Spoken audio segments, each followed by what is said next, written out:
So before we begin with regular expressions, we will learn certain basic concepts for strings. So first concept is an alphabet. It is a finite set of input symbols. It is given by summation.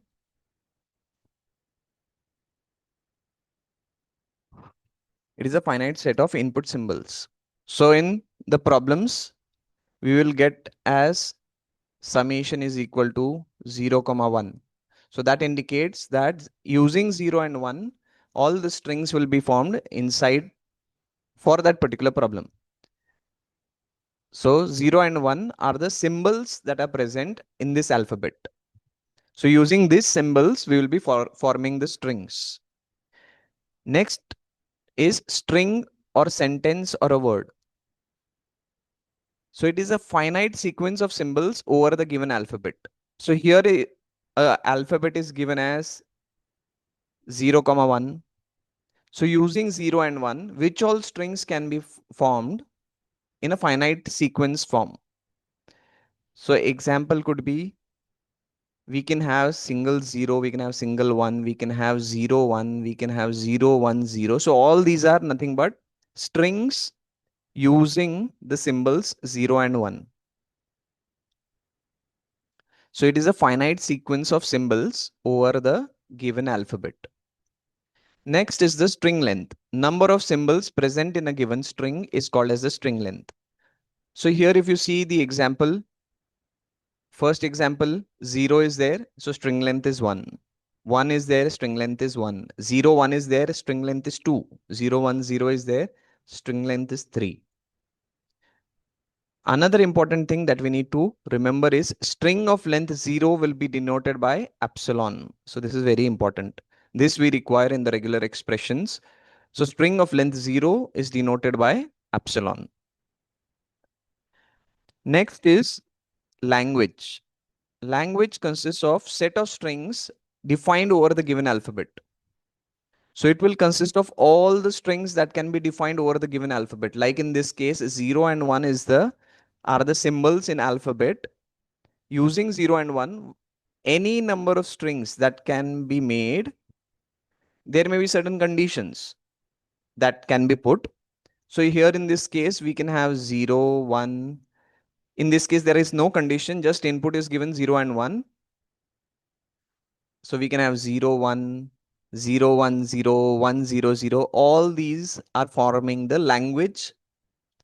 That is, these are the set of strings over the given alphabet. We can compare it with the alphabets of English language. So using A to Z, all the words of English language are all the strings. That's why the name string is also set to be optional name is word. So all the words are formed using A to Z. Then certain operations on languages are there. First one is union. So there are two languages.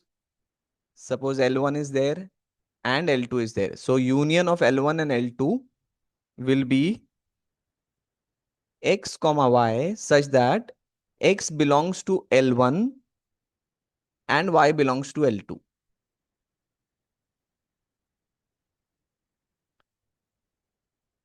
What does this indicate? Like L1 is having language 1 is there which is having strings 0 1 and 1 0. L2 is having strings A B. So L1 union L2 will be what? It will be all the strings of L1 0 1 1 0. L1 union L2, that will be 0 1 1 0, and A, all the strings of L2, L1 and L2. So there are two strings of L1, one string of L2. So there will be three strings of L1 and L2. So that is union. In concatenation, it will be given by L1 dot L2. It will be a combination of strings of L1 and strings of L2. So we can have 0 1 AB. So this is a concatenation. Then 1, 0 and AB together. So we are having in all two strings in this particular case. So this is a concatenation part. So first operation on the language is union. Second is concatenation. Next is closure. Closure of a language, which is given by asterisk. So L star. What it is? It is a union from 0 to infinity of L raised to I. Means L raised to 0, L raised to 1, L raised to 2, L raised to 3. So it's a union from 0 to infinity. So it will consist of, suppose we consider this for L1. It is from 0 to infinity. So we have seen earlier, string of length 0 is denoted by epsilon. So it will be given by epsilon. But minimum string in L1 is 0, 1 and 1, 0. So we will get 0, 1 and 1, 0. Then using 0, 1 and 1, 0, we will have strings. So we can have 0, 1, 0, 1. We can have 0, 1, 1, 0. So whichever symbols are present, all these will be part of the closure from 0 to infinity. So that is a closure. Then positive closure means it is given by L plus. It is from 1 to infinity. L raised to I. So if we write L1 positive closure, it will begin from the first element. So first element will be 0, 1 or 1, 0 till infinity. So 0, 1, 0, 1 and so on. This is the difference between closure and positive closure. So epsilon is not present in positive closure. So these all things we will require in regular expressions. This is for the basic understanding. Thank you.